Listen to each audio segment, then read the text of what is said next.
Bonjour, je suis très heureuse de vous retrouver dans ce nouveau numéro des mots et débats. Soyez les bienvenus si vous nous rejoignez à l'instant.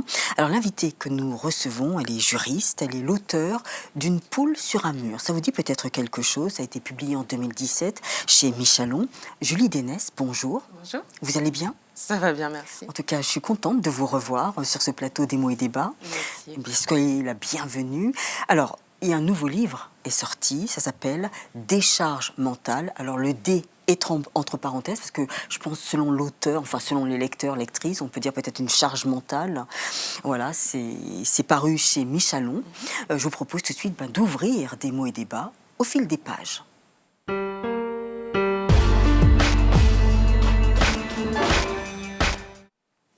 Tout d'abord, Julie Dénès, quand on lit votre livre, la première question qui m'est venue, je me suis dit, il faut lui demander comment allez-vous? Comment allez-vous? Ça va? Ça va super bien. Oui. D'accord. Depuis. Parce que lorsqu'on lit une poule sur un mur et puis après décharge mentale, notre morale aussi en prend un coup. Parce que vous parlez de cette précarité que vivent les familles monoparentales. Et souvent, ce sont les femmes qui vivent cela. Donc, on sent que il y a une sorte de charge qui pèse sur nos épaules. Et je voulais d'abord savoir, dès le début de votre récit, on partage avec vous votre divorce.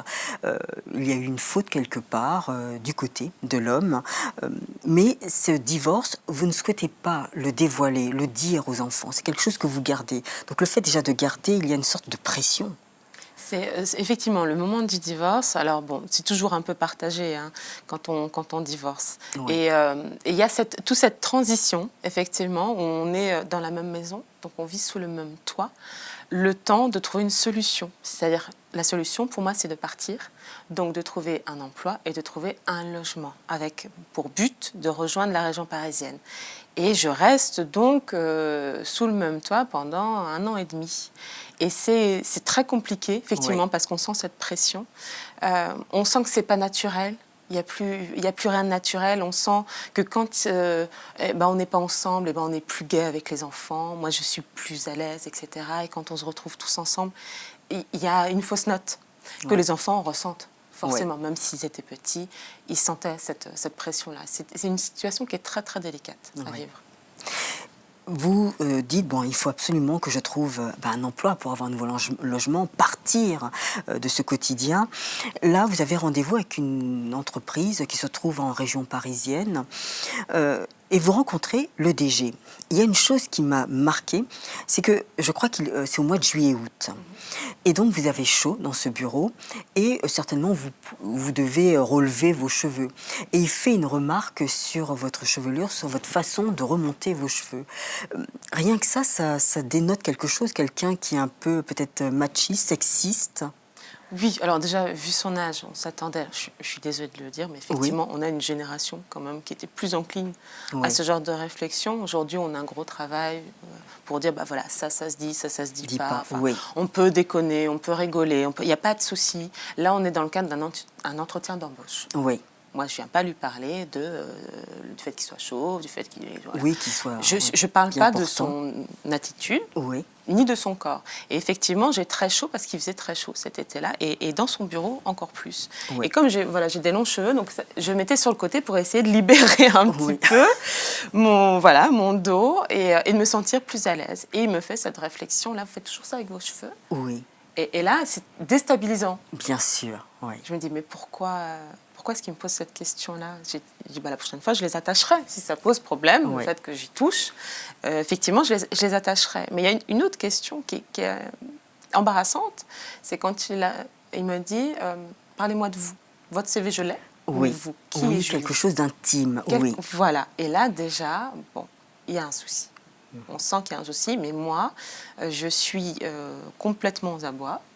Il me faut absolument cet emploi. Ça fait 1 an et demi que je vis cette espèce de pseudo-situation familiale et il faut que j'attrape cet emploi. Donc, il y a des choses sur lesquelles je passe et sur lesquelles je ne serais pas forcément passée avant. Avant, oui.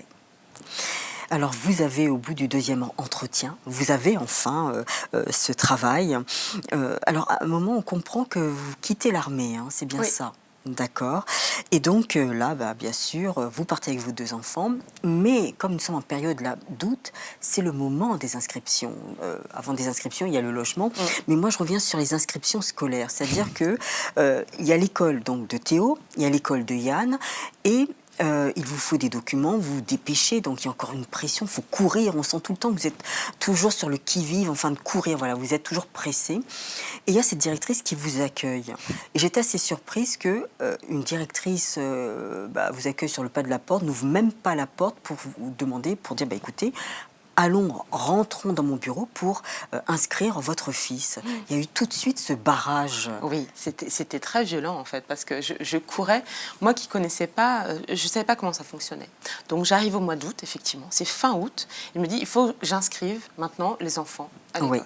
Sachant que bah, ça se fait en mairie. En mairie, on vous dit, oui, mais le périscolaire, c'est encore un autre univers, donc c'est une autre adresse, d'autres bah, horaires d'ouverture aussi. Moi, j'ai les enfants qui font encore la sieste, il faut que je jongle avec ça, bon, j'essaye de me calmer. Et quand j'arrive enfin à avoir ce papier, à dire ça y est, j'ai mon extrait d'acte de naissance, j'ai tout, j'ai mon papier pour l'inscrire, et que j'arrive devant l'école, et que je me retrouve face à ce mur, cette personne qui ne veut pas comprendre, alors que j'ai... Et c'est une femme. C'est une femme, et je me dis, bon, ok, c'est bientôt la rentrée pour elle, elle peut être stressée, peut-être que ça fait 10 fois qu'on l'appelle, et que, voilà, ça l'ennuie. Mais... j'ai été obligée de faire dans le psychodrame, en fait, parce que je n'en pouvais plus. Elle a fait sortir tout le stress que j'accumulais depuis des mois, et au moment où j'arrivais à atteindre enfin le sésame, à me dire, ça y est, parce qu'on était, je crois, mardi ou mercredi, la rentrée, c'était quasiment le lendemain. Oui. Il dit, ça y est, c'est bon, pour Yann, ça va être réglé après, je m'occupe de Théo. Ok, elle me dit non, elle me propose un rendez-vous. Et je lui explique, non, parce que je commence un contrat jeudi, le jour de la rentrée, et je ne peux pas être là jeudi. Il faut qu'il aille à l'école, sinon je risque de perdre mon emploi. Et elle revient, elle me dit, bah oui, bah ça y est, j'ai trouvé un rendez-vous vendredi. Je dis, oui, mais alors jeudi. Bah, il n'est pas inscrit, vous ne pouvez pas l'amener. Oui. Et j'ai l'impression d'être dans un sketch. À un moment, Oui. c'est vraiment cette impression-là. J'ai l'impression qu'elle se moque de moi. Et qu'à un moment, ça va s'ouvrir, on va me dire, oui, en fait, c'est une blague, Julie. Tout va bien, on va prendre l'inscription. Et comme je fonds en larmes, et je lui explique, je dis, mais je suis toute seule avec mes enfants, je viens d'arriver en région parisienne. On est là depuis je cours, je ne fais que courir. Et je veux juste terminer l'inscription de mon enfant, parce qu'il est déjà inscrit en mairie. Et je veux juste terminer l'inscription. Et là, effectivement, elle me fait rentrer. Ça prend mes 2 minutes chrono. Oui. Et dans ma tête, je me dis, mais pourquoi ? Voilà, vous avez perdu plus de temps sur le palier. Enfin, sur le palier de l'école que dans le bureau. Et j'avais l'impression d'être une délinquante en plus, parce qu'elle a fait venir une dame qui me regardait comme ça, en disant je vais attaquer personne, je veux juste terminer cette inscription. Et aller inscrire l'autre, parce que j'ai encore les fournitures, j'ai encore tout ça à faire. Oui. Mais c'était violent, ouais, c'était dur. C'était dur quand même. Et il faut rappeler aux téléspectateurs que vous êtes toujours en plein divorce et que là, vous avez quitté votre ville voilà, pour trouver un nouveau logement et ce nouvel emploi qui vous attend. Et justement, ce logement alors, parce que quand on le voit dans l'ouvrage, on dit mais c'est quoi, il tombe en ruine, il y a des araignées partout, enfin... En fait, c'est la problématique aussi d'être dans l'urgence. Voilà. Quand vous êtes dans l'urgence, vous prenez le premier job qui arrive, qui vous convient plus ou moins, parce que c'était vraiment, je me dis, je ne ferai pas ça toute ma vie, mais j'ai besoin de cet emploi pour avoir un logement. J'avais fait mes demandes, dès 2015, j'avais fait mes demandes pour un logement social. Je n'ai jamais eu de réponse. J'ai envoyé des courriers en disant, ça y est, j'ai un emploi, s'il vous plaît, aidez-moi. Bon, tout le monde m'a répondu en disant non, on n'a pas de place. Donc, je n'avais pas d'autre choix d'être dans le privé, sachant qu'il me fallait au moins 2 chambres, puisque j'ai 2 enfants. Oui. Voilà.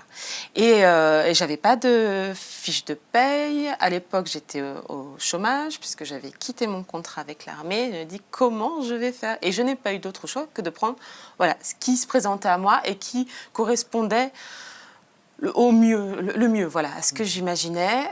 Même si, quand je suis rentrée dedans, le jour de l'état des lieux, je me suis dit, mais comment est-ce qu'on peut louer un logement pareil. Oui. Puisque entre le moment où je le visite et le moment où je viens faire l'état des lieux, les anciens locataires s'en vont. Donc je me dis, bon, ils vont faire logiquement les travaux. Et quand je vais venir, ce sera quand même pas si mal. Aucun travaux. rien du tout. Donc j'ai des murs effectivement qui s'écroulent, j'ai un sol qui est sale, j'ai des portes qui sont très sales, j'ai des murs qui sont sales, tout est sale. Et je me dis, tant pis, je n'ai plus le choix, je suis obligée de signer. Et j'entre là-dedans en me disant que moi, avec mon regard d'adulte, je vois tout ça, mais que mes enfants, ils voient 2 grandes chambres, un petit jardin, et voilà. Et pour eux, c'est suffisant. C'est ce qui me rassure. Dans votre ouvrage, vous expliquez bien que vous êtes seul désormais avec vos 2 fils. Et c'est vrai qu'il n'y a pas cette partie du mari, on ne sent pas l'aide. Alors il y a peut-être une aide morale avec les enfants, mais on sent qu'il n'y a pas l'aide financière, il n'y a pas de soutien. Et ce qui est terrible, c'est que vous expliquez que vous tombez dans une précarité. Vous avez peur de perdre vos enfants. S'il n'y a pas d'emploi, on peut perdre ses enfants, on peut perdre le logement. Donc il y a une sorte de chute comme ça terrible. Et vous-même, vous parlez toujours de sacrifice. On sent, mais c'est très, très difficile. On est constamment dans le sacrifice. Pourquoi? Parce que quand on se retrouve toute seule comme ça, on découvre déjà ce qu'est la charge mentale. Ouais. Et moi, je le découvre parce qu'on commence à en parler. Et je me dis, mais c'est ça. Mais c'est pour ça que je suis épuisée. C'est pour ça que parfois, je suis incapable de bouger. C'est comme une espèce de dépression où vous dites, là, j'ai ça à faire et je suis incapable de bouger. Je ne sais plus comment avancer. Et on se dit aussi, il faut essayer de combler le vide. Ok, on était 2 avant, maintenant je suis toute seule, comment est-ce que je vais faire pour agir pour 2? Mais c'est physiquement impossible. Donc il y a tout ça qui vient, il y a toute cette espèce de croyance de la maman doit être parfaite, tout doit être parfait, les enfants doivent être comme ci, la maison doit être comme ça, ils doivent manger ça, ils doivent manger équilibré, et pas tous les jours la même chose, etc. etc. Et c'est une espèce de travail de... Moi je compare ça souvent à un funambule, mais qui jongle en même temps. C'est-à-dire que vous jonglez, vous avez votre vie professionnelle, votre vie personnelle, votre vie sociale, la vie familiale, et vous avez ce fil de la précarité. Et à tout moment, si vous loupez une balle, tout peut s'écrouler. Et il n'y a pas de filet en dessous. Ouais. Et c'est ça qui est terrifiant, c'est qu'il n'y a pas de filet. Si vous tombez, vous pouvez tout perdre. Et ma crainte principale, c'était ça. C'était de me dire, je peux perdre mes enfants. Et pour moi, c'est pire que tout. C'est pire que tout. Et comme je suis dans cette démarche de divorce, donc il y a encore plein de choses à régler, je paye quasiment de loyer, ce qui est énormissime, donc je n'ai plus un sou. Ouais. J'ai recommencé ma vie avec 5 000 €. Ouais. Ouais. C'est tout.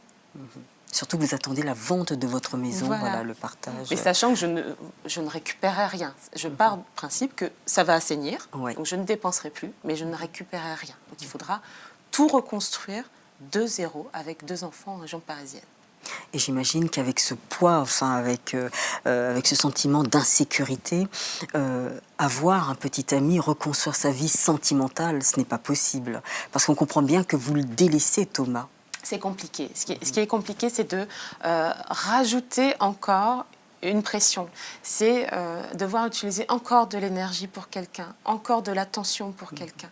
Et on est tellement surchargé dans cette période-là, où on doit se réorganiser, on est tellement surchargé que c'est impossible, c'est très très compliqué. Donc j'essaye de passer des week-ends quand les enfants ne sont pas là, j'essaye de m'habituer aussi au fait qu'ils ne soient pas là, de prendre du temps pour moi, même si je ne peux rien faire, parce que je ne m'autorise aucune dépense et je n'ai pas les moyens. Je n'ai pas les moyens d'aller chez le dentiste, je n'ai pas les moyens de prendre soin de moi médicalement, si on parlait que physiquement. J'ai appris à me couper les cheveux toute seule à l'époque. J'ai dit, tant pis, j'ai les cheveux longs, bouclés, ça ne se verra pas. J'ai dit au moins cet avantage-là, mais on apprend à se priver de tout jusqu'à arrêter de manger le soir. Cette période-là où je me suis rendu compte que j'ai arrêté de manger le soir, j'avais peur de ne pas réussir à nourrir les enfants. Donc avoir quelqu'un en plus qui vous demande de l'énergie, qui ne comprend pas, que vous soyez obligé de l'intégrer dans un agenda. Il est ce qu'il est, cet agenda-là, mais c'est ce qui vous permet d'organiser et de ne pas subir davantage cette charge. Et ben, ça vous rajoute. Et à un moment, c'est la décharge, c'est la surcharge, et on implose complètement. Donc, si on n'a pas quelqu'un vraiment de très compréhensif et qui ne nous prend pas encore d'énergie, mais qui est là justement pour nous aider, même si moi, ça a été le cas, il y a eu les deux, hein, mais il ne faut pas que ça penche du côté énergie. On n'en a plus. On est là, à partir du moment où les enfants sont au lit, moi, c'est fou. Ouais. Et je n'ai pas d'énergie pour les disputes, pour les conflits, pour tout ça. Donc, effectivement, c'est compliqué. Et c'est d'autant plus compliqué car au travail aussi, l'ambiance est morose, délétère, avec ce monsieur Tacus qui pousse des gueulantes, qui est sexiste, même voire raciste parfois. Cette DRH Marlène qui ne pense un peu peut-être qu'à vous virer, je sais pas, qui joue la patronne, enfin bon. Donc il y a ce poids encore en plus, donc c'est vrai que quand vous arrivez chez vous, vous êtes toujours dans une tension. Oui, il y a toujours la crainte, en fait il y a la crainte de tout. Arrivé à un moment, il y a la crainte d'aller au travail, parce qu'effectivement c'est pesant. Et je m'y sens très mal à l'aise. Et plus je découvre, plus je me dis, mais que c'est pas possible, que c'est un cauchemar, véritablement, c'est un vrai cauchemar. Je sais pas ce que j'ai à faire, je sais, enfin bon, il y a tout ce poids. Et après, il y a le stress des transports parisiens. Parce que quand on est toute seule, comme je dis, c'est moi ou c'est moi. C'est-à-dire Oui. qu'au périscolaire, c'est moi qui vais chercher les enfants ou moi. Oui. Il n'y a pas d'alternative. Donc je dois compter et je dois croiser les doigts pour que le bus fonctionne, pour que le RER-A, même si j'ai un petit trajet, j'avais la chance d'avoir un emploi qui n'était pas loin, me dit à tout moment, si je reste bloquée quelque part, je ne sais pas comment je vais faire pour aller récupérer les enfants, sachant qu'on me les a mis à 2 écoles distantes. Oui. Et ça, oui, quand je rentre à la maison, je récupère les enfants, j'ai tout ça. J'essaye évidemment de ne pas leur faire porter, mais ce sont des éponges. La patience, elle est moins là. Oui. Donc on ose plus le ton, Oui. et on s'en veut, parce qu'on dit tu devrais contrôler ta colère, tu devrais être plus patiente, tu devrais apprécier ce moment-là. Mais il y a des hauts, il y a des bas, il y a des moments où on craque. Donc il faut vite les mettre au lit. Moi, c'est ce que je faisais. J'ai de la chance d'avoir des enfants qui se couchent très tôt. Mais à 8h, 8h15, je me disais, il faut que vous alliez au lit. Là, maintenant, maman, il faut qu'elle n'ait plus cette hypervigilance par rapport à vous. Ouais. Et au travail, le fait qu'il y avait cette pression, parce qu'on a l'impression que on vous demandait certaines choses, ou alors vous ne compreniez pas les objectifs, on ne vous donnait pas ces objectifs, donc ce n'était pas très clair. Est-ce que ça ternit un peu aussi votre quotidien, enfin, le fait d'avoir un patron aussi qui vous mette des obstacles comme ça, sans cesse, qui ne soit pas compréhensif?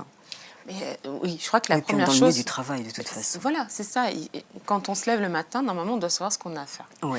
Quand on travaille de manière annuelle, on doit savoir quels sont ses objectifs, où on va, quelle est la stratégie de l'entreprise, enfin, pourquoi on travaille, le sens. Oui. Juste du sens à ce qu'on fait. Et petit à petit, moi j'avais effectivement, alors il n'y avait pas de fiche de poste, mais j'avais demandé un certain nombre de choses, j'avais préparé certaines choses, j'avais répondu à ce qu'on m'avait demandé, et petit à petit je vois que ça part dans tous les sens. Et quand j'en parle aux autres, je vois le nombre de postes qu'ils ont, sur lesquels ils ont été, mais en très peu de temps. Je me dis, mais moi c'est non, enfin c'est non, mais je suis en période d'essai, donc j'ai ce stress de me dire à tout moment, si je dis pas oui, si je ne fais pas bien les choses, on peut me mettre à la porte, quasiment sans préavis. Donc il faut que je me taise et il faut que je fasse du mieux que je peux. Qu'est-ce que je peux produire? Quelle va être ma valeur ajoutée? Mais vous remettez en question sur vos propres compétences à un moment. Puisqu'on est toujours en train de vous casser, on est toujours en train de vous dire il faut faire ça, mais tu n'as pas compris, tu ne comprends pas, c'est du niveau de CP.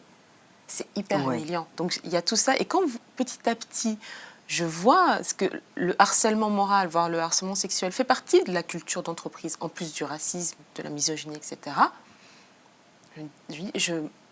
C'est le pot de fer contre le pot de terre contre le pot de fer. Je ne pourrais rien faire. Ouais. Mais il faut que je tienne le plus longtemps possible. Et finalement, voilà, j'ai tenu. Et comme ils ont vu que je tenais, ils ont dit on va se débarrasser d'elle. Parce qu'elle ne veut pas partir. Donc on va faire en sorte qu'elle parte, de gré ou de force. Ouais. Eh bien, merci beaucoup, Julie Dénès, d'avoir présenté une partie de votre récit autobiographique, je peux dire autobiographique, sûr, oui. Et parce qu'il y a d'autres choses que les lecteurs vont découvrir. Voilà, donc c'est le livre Décharge mentale aux éditions Michalon. Passons tout de suite à Carte sur table.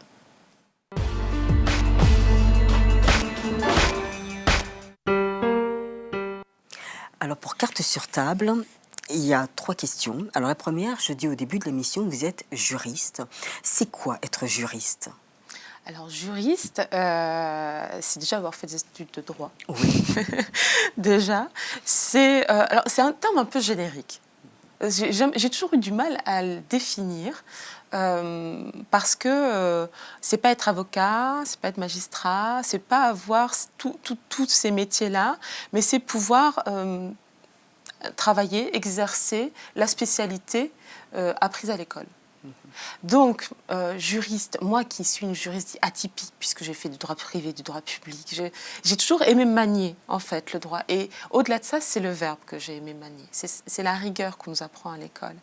Et j'étais juriste et je le serai toute ma vie, mais jusque début d'année, puisque maintenant, j'ai créé mon entreprise, où j'utilise effectivement cette compétence juridique pour créer mes propres contrats. Et ça, c'est un plus. Donc, c'est une manière d'exercer sa spécialité sans avoir forcément une étiquette qui nous range dans une case, magistrat, avocat, etc.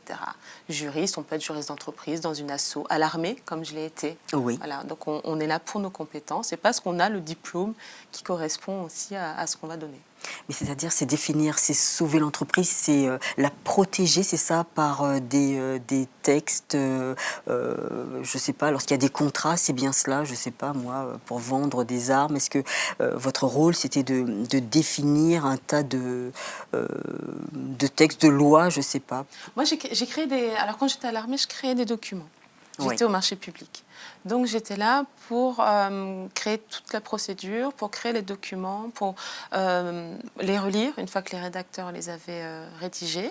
Oui. Et voir si juridiquement, est-ce que le pouvoir adjudicateur, c'est-à-dire celui qui lance le marché, est protégé ou pas. Est-ce qu'on risque un contentieux vu de ce qu'on a mis dans le document? Voilà ce que j'ai fait à l'armée. Oui. Après, j'ai étudié plein d'autres droits. J'ai fait de la cybersécurité, c'est pareil. J'ai toujours été très curieuse de toutes ces matières. Et il me faut, généralement 3 mois pour me mettre bien dedans et ensuite commencer à appliquer en disant, voilà, il y a ci, il y a ça, voilà ce qu'on peut faire, voilà ce qu'on ne peut pas faire, voilà les nouveaux textes, etc. Et c'est exaltant. Le droit, c'est exaltant. Mais c'est mon avis. Deuxième question, il y a 2 associations dont j'aimerais parler. La première, c'est Modèle. Alors, je précise bien aux téléspectateurs, Modèle, M-A-U-X, un D majuscule et E-2-L-E-S. Bien sûr, basé sur le mot modèle, mais mot M-A-U-X. Donc, je pense que vous parlez de ces femmes qui ont été agressées, qui ont subi des violences. En fait, on en a toutes subi quelque part. Donc, quand je parle de modèle, effectivement, il n'y a pas besoin d'être reconnu victime ou de se dire j'ai connu des violences. Non, on en connaît tout le temps, partout. Il suffit de lever le nez, d'aller dans le métro, etc. On a toutes, dans notre parcours, connu quelque chose qui, parce que nous sommes femmes, nous l'avons connu. Modèle, je l'ai créé parce que je me suis rendu compte qu'entre le moment où on me disait il faut parler, quand vous avez vécu quelque chose, donc il faut parler, il faut porter plainte, voilà. Et le moment où on nous dit, maintenant que vous avez parlé, porté plainte, etc., recommencez votre vie. Pourquoi est-ce que vous continuez à être victime? Vous ne serez pas victime toute votre vie. Entre les deux, il n'y a rien. C'est-à-dire qu'on nous demande, comme ça, de sauter d'un état à un autre, mais sans nous aider à nous reconstruire. Parce qu'à l'intérieur, qu'on ait porté plainte ou pas, tout est détruit. Oui. Voilà, quand on a vécu des violences conjugales, par exemple, on est complètement démoli. Donc, qu'est-ce qu'on fait? Comment est-ce qu'on fait pour justement se reconstruire et se dire maintenant je peux? Je peux réintégrer de manière normale, entre guillemets. Je peux reprendre le cours de ma vie. Je peux me dire j'ai des rêves, voilà qui je suis, voilà l'estime que j'ai pour moi, voilà la confiance que j'ai en mes projets. Et c'est pour ça que je me suis insérée là-dedans. Puisque moi, j'ai utilisé des choses un peu atypiques. Je ne suis pas allée voir un psychothérapeute, par exemple. Je me suis aidée de lecture, je me suis aidée d'ateliers. Je fais des ateliers d'écriture, justement, pour exprimer. Il y a des choses qu'une femme, peu importe ce qu'elle connaît, n'arrive pas à exprimer par le mot. En revanche, par l'art-thérapie, par justement l'écriture, par le sport, se réapproprier son corps, c'est-à-dire c'est le mien. Voilà quel est mon corps, voilà comment je le bouge, voilà les mots que j'ai envie de mettre sur ce que j'ai vécu, etc. Pour moi, je trouvais qu'il y avait un vide. Donc, c'est ce qu'on a créé. Et on va s'attacher à une deuxième association, cette année ou l'année prochaine, qui s'appelle Imani, et qui, elle, œuvre aussi sur toutes ces questions-là, mais on y attache aussi tout ce qui est mariage forcé et excision. Voilà. Puisque ça, moi, je ne parle pas de ce que je ne connais pas.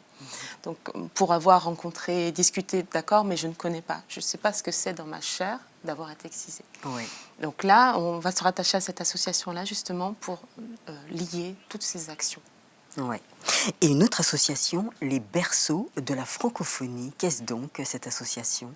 Alors ça, c'est un beau projet que j'ai créé fin 2014, Oui. qui était dédié aux étudiants francophones en mobilité en France. Donc l'idée, c'était de les accompagner et de faire en sorte de baliser leur chemin en France pour qu'ils réussissent leur parcours. Parce qu'aujourd'hui, voilà, ils viennent, on sait à peu près combien ils sont quand ils passent par Parcoursup, etc. Après, ce qu'ils deviennent et leur réussite, on n'a pas vraiment d'indicateur. Et moi, qui avais fait des études avec des étudiants qui étaient dans ce cas-là, qui venaient par exemple du Gabon, du Cameroun, du Sénégal, etc., d'avoir vu leur parcours, je me suis dit, là, on a un problème. On a un souci d'accompagnement, de se dire, mais pourquoi est-ce qu'on n'en ferait pas des ambassadeurs en disant, voilà ce que j'ai appris en France, voilà comment ça s'est passé, voilà comment j'ai été reçue parce que j'étais un talent. Et pas parce que j'étais un étudiant lambda, mais parce que j'étais un talent. Et je venais représenter aussi mon pays et faire cette rencontre culturelle, puisqu'elle se passe aussi, comment on s'est enrichi mutuellement. Aujourd'hui, on le sait, avec l'augmentation des frais d'inscription, Oui. on va perdre toute cette richesse-là. C'était déjà compliqué pour certains étudiants. On avait des familles qui se saignaient pour permettre à un enfant de venir jusqu'ici. Demain, ce sera plus possible. Donc l'association, on continue à accompagner les étudiants qu'on a déjà là avec nous, donc les aider à trouver un logement, prendre des nouvelles. Juste un ça va, c'est déjà énorme. Donc juste le ça va, on le fait. Et prendre des nouvelles de temps en temps, où on a des très très belles réussites. Donc je suis très contente de cette association. Très bien, merci beaucoup Julie Dénès de nous avoir présenté 3 associations. Hein. Donc il y a Modèle, Imani et puis les Berceaux de la francophonie. Nous allons passer à la dernière partie, hélas, le fameux coup de cœur.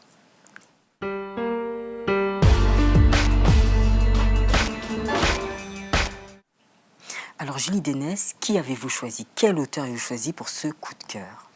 J'ai choisi une autrice, comme on dit, Claire Lajeunie, qui est réalisatrice aussi, qui a déjà écrit sur les femmes invisibles, les femmes SDF. Ça avait fait l'objet d'un très beau film d'ailleurs. Et là, elle a repris un de ses documentaires qui s'appelait Pauvres de nous, pour en faire un livre. Et avec une très très grande pudeur, ce qui la caractérise, une très grande pudeur, une très grande force.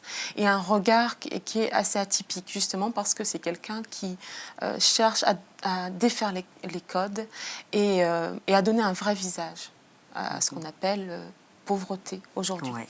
Et dans son livre, elle a choisi de présenter un parcours de vie. C'est-à-dire qu'on commence par un enfant qui vit dans la pauvreté jusqu'à finir par une femme qui, elle, est à la retraite. Et on voit finalement que, oui, on a ce déterminisme social. Quand on est pauvre, c'est plus compliqué, on le sait. Mais en même temps, est-ce que quand on a des diplômes, est-ce que c'est plus facile? Donc toutes ces questions-là, est-ce que quand on est une femme, c'est encore différent quand on est une famille monoparentale, puisqu'elle l'évoque aussi. Voilà, donc il y a tout ce chemin de vie. Elle parle aussi des kiosquiers, c'est-à-dire ces travailleurs pauvres, parce qu'on peut travailler et être pauvre, voilà. Oui. Les gens ne se rendent pas compte. Oui. Et je trouve ça très intéressant parce que souvent, on parle de pauvreté, on a des visages qui sont pas ceux qu'on voit. Je veux dire, moi-même, quand je me coupais les cheveux toute seule et que j'allais au boulot et qu'il me restait 150 € sur mon compte, je n'avais plus que ça pour vivre, personne ne pouvait se dire... Là, elle est dans une très grande précarité, cette jeune femme-là. C'était impossible à déceler. Donc cette pauvreté, elle est autour de nous. Ce sont les copains d'école, ce sont des gens avec qui on travaille, ce sont des gens qu'on croise, notre voisin. Exactement. Voilà, notre cousin, notre cousine, ça peut être dans notre famille aussi. Et leur redonner un visage et aussi beaucoup de... Comment dire avec beaucoup de pudeur. Moi, il y avait une image qui m'avait marquée, c'était ce fameux débat autour de la grande promo de la pâte à tartiner. Donc, il y avait les pots étaient à 70%. On avait vu des émeutes dans les grands magasins. Alors, les gens avaient crié au scandale, c'est ridicule, etc. Oui, mais vous avez des enfants en France qui n'ont jamais goûté de pâte à tartiner. Et c'est bien une espèce de symbole d'une pauvreté. C'est que vous avez cette maman qui, par peur de ne pas réussir à nourrir ses enfants, met dans son congélateur du pain imbibé de lait. Et ce qu'elle donne, quand elle peut leur donner, ce sont des colis. du secours populaire. Toutes ces associations-là, c'est aussi mettre en avant toutes ces personnes qui agissent au quotidien, qu'on ne voit pas forcément, qui donnent du temps, qui font des dons, etc., et qui permettent à ces gens de garder la tête hors de l'eau, parce qu'ils sont vraiment à la limite d'être complètement noyés. Et quand on suit ce déroulé dans ce livre qui est vraiment très très beau, on comprend mieux, on change de regard, on se dit « oui, mince, ok, il faut que j'ouvre les yeux. Comment est-ce que je peux faire pour aider telle personne ?» Si on parle de famille monoparentale, comme pour le livre, j'ai reçu des messages en me disant « mais je ne pensais pas que c'était aussi dur. » Je dis « mais voilà, maintenant, si tu as des personnes qui sont dans cette situation-là autour de toi, qui ne demandent pas d'aide, on a toutes besoin d'aide. Donc dis-toi, qu'est-ce que tu peux faire aujourd'hui, demain, pour l'aider. Toi, change de regard. C'est pas parce qu'elle ne demande pas qu'elle n'a pas de besoin. C'est juste par pudeur, c'est juste par fierté, peut-être mal placée, comme c'était mon cas. Hein. On peut le juger comme ça. Mais parce qu'on se dit c'est une défaite. Et cette pauvreté-là, dans ce livre-là, on le voit vraiment. Même à la retraite, même quand vous avez travaillé toute votre vie, vous n'êtes encore pas tranquille.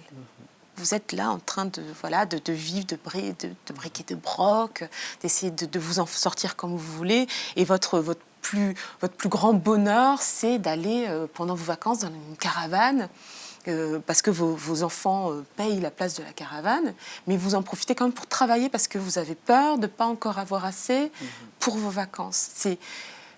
Moi, j'ai découvert vraiment des personnages très attachants, parce que Claire les rend très attachants. Et il y a cet envers du décor de elle, comment elle se positionne, les questions qu'elle se pose, ce qu'elle a envie de donner quand le film est présenté et que elle entend des gens qui pleurent. Ils se disent, mais waouh, je ne pensais pas que c'était aussi terrible, vraiment, quoi.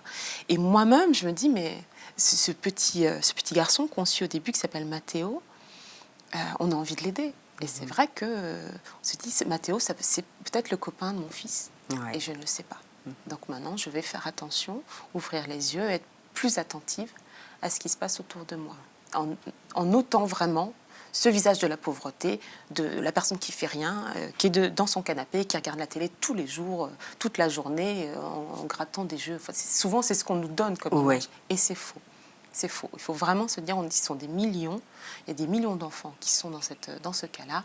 Qu'est-ce qu'on fait pour les aider ? C'est soutenir les associations. Si on ne sait pas comment faire au quotidien, rien que ces dons, que ce soit Secours Populaire ou à d'autres associations, c'est déjà énorme.